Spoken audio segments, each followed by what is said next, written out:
it, make it, do it, makes us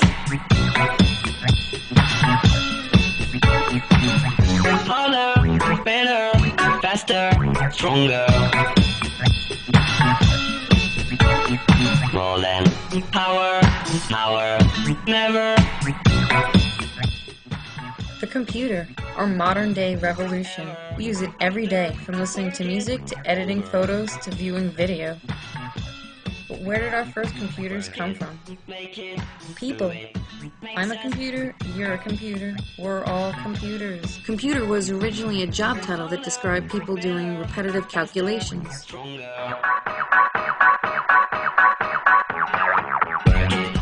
A lot of history went into this beauty, coming from inventions that were used to help people in mathematical calculations, like the abacus, Napier's bones, and the Pascal.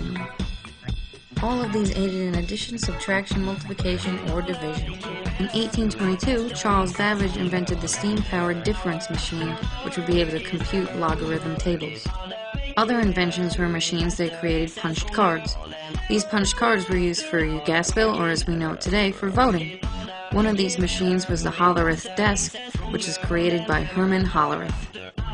You may know him as the man who created IBM. IBM continued to develop the calculator to sell to businesses to help with financial accounting and inventory accounting.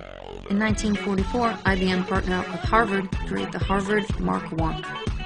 It was the first programmable digital computer in the U.S. It was not purely electronic, though. It was constructed out of switches, relays, rotating shafts, and clutches.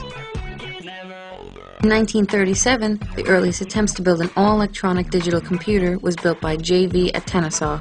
This machine was the first to store data on a charge on a capacitor, which is how today's computers store information in their main memory, or RAM.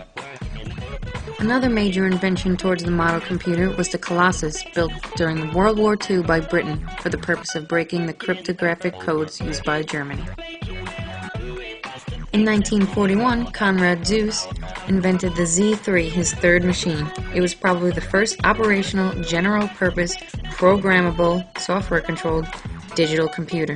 1943 to 1945, the ENIAC was created. It stood for Electronic Numerical Integrator and Calculator. It was created by funding from the War Department, promising that it could replace all women that were employed calculating the firing tables for the Army's artillery guns. By the end of the 1950s, computers were no longer one-of-a-kind hand-built devices. Although the ENIAC was unquestionably the origin of U.S. commercial computer industry, by 1955, IBM was selling more personal computers. Computers had been incredibly expensive because they required so much hand assembly. In 1976, the Apple I sold for only $600 as a do-it-yourself kit.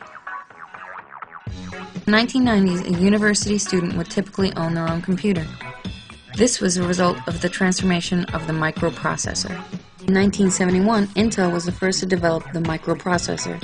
They were the first to succeed in cramming an entire computer onto a single chip. This began the revolution of the personal computer. MIT's Altair was one of the first kit-based microcomputers. Although it wasn't the first microcomputer, it was the first of the industry. Soon after came the MSI 880. It was better built and had a better power supply, although it was very similar to the Altair. In 1977, processor technology designed the Sol computer. The Sol had a video terminal built in, only requiring a video monitor. It came in a very attractive case with walnut wood sides.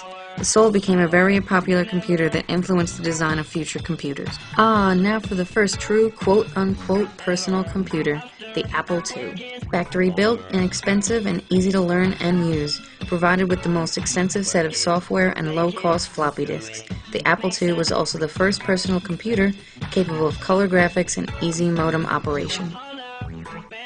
Rivaling the Apple II was Radio Shack's TRS-80, selling for about $500 complete with video monitor. It took the personal computer market by storm. Using a fast Z80 processor, it used a cassette recorder for program and data storage. In 1983, Radio Shack later came out with the first practical laptop, the Model 100. You know what's next. Progression of technology means progression of the computer. As time goes on, the computer will become smaller and more compact until it resembles our laptops and desktops today.